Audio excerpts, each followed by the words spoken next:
All right, let's jump right in. Today, we're diving into a really thought-provoking article by the scholar Ibrahim Musa called Disruptions and Connections. At its core, it tackles a huge question.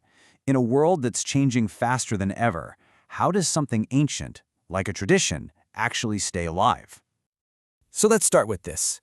When you hear the word tradition, what pops into your head? Is it something kind of dusty, locked away in a museum, something that's set in stone? Or is it something that's actually alive, something that can breathe and grow and change? That's the big idea we're going to explore together. So here's our game plan. First, we'll unpack what we even mean by Muslim tradition. Then, we're going to put that tradition under a microscope and look at the language itself. After that, we'll see what happens when tradition runs up against the modern world. Then, for the really cool part, we'll look at a case study from a 14th century genius. And finally, we'll tie it all together to see what it means for us today. Okay, part one. What exactly is Muslim tradition? Before we can talk about how it changes, we've got to get past this idea that it's just some old, dusty rule book. A much better way to think about it, as you see here, is as a living, breathing conversation, one that's been going on for hundreds of years. Yeah, the simple view is that tradition is just this package of beliefs and rituals that gets handed down untouched from parent to child. But Abraham Musa argues that, hang on, that's way too simple. The reality is so much messier, so much more complex, and frankly, a lot more exciting. All right, on to part two. Let's actually put this thing under the microscope.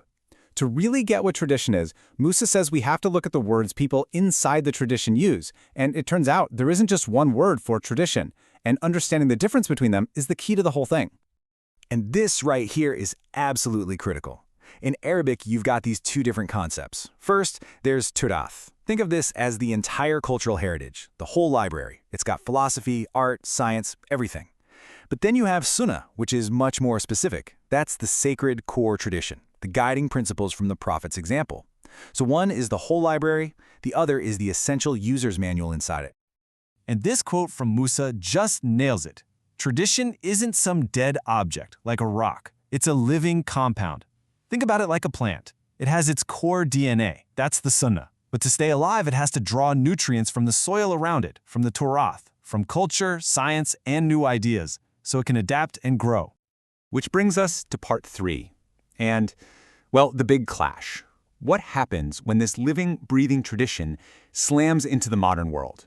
We're talking globalization, new science, questions about ethics that nobody a few centuries ago could have even imagined. How does this ancient thing deal with a present that's so disruptive?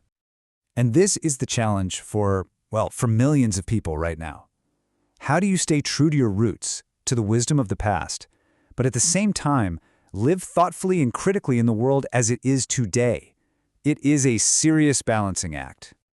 Now, to figure out how this balancing act could even work, Musa tells us to look backward, way back, to a brilliant thinker from the 14th century named Ibn Khaldun.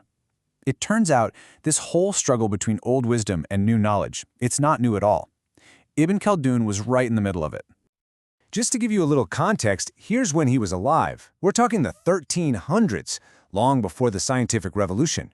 But what's so amazing is that he was already working out these incredibly sophisticated ways to think about different kinds of truth, a problem that feels very, very modern.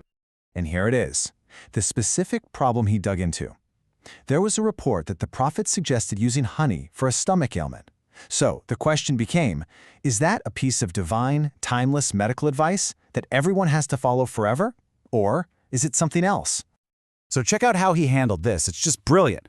First, he didn't just dismiss the report, he honored the source. But then second, he analyzed the context. He realized that using honey as a remedy was just what the Bedouin people of that time and place did. And that led him to his masterstroke, the third step. He separated different types of knowledge. And here's his conclusion, basically. He argued that the Prophet's job was to guide people on religious and moral questions, the big how-to-live stuff. It was not his job to be a doctor or to give technical advice on worldly things like medicine. This was an incredible move. It respected faith while clearing a space for science and reason to do their thing. So let's bring it all home. That was a great story from the 14th century, but what on earth does it have to do with us now in our world? Well, according to Musa, it has everything to do with it. Ibn Khaldun's method is basically a timeless blueprint for how to deal with tradition. He shows us how you can love and honor the past without being imprisoned by it. By looking at context, by separating different kinds of truth, he carved out a path for tradition to actually evolve and speak to new generations. So what does a living, breathing tradition look like? Well, for one, it demands critical engagement, not just blind acceptance. It's constantly balancing the past and the present. It knows how to tell the difference between spiritual truth and scientific fact. And because of all that, it's never really finished. It's always being reinterpreted, always being remade. And Musa has this fantastic word for this whole process. He says a healthy tradition has a metabolic character. Just think about it. Our bodies have to metabolize food to create energy and stay alive, right? Well, a tradition has to metabolize new ideas, new challenges, new questions to stay vibrant and relevant. It literally has to change to stay alive. And that kind of leaves us with a final question. Not just about Muslim tradition, but about any tradition we come from. It could be religious, cultural, even just your own family's way of doing things. How can we use this model? How can we connect with our own past? Not by trying to freeze it in time, but by engaging with it, questioning it, and creatively remaking it so it can actually live on with us today.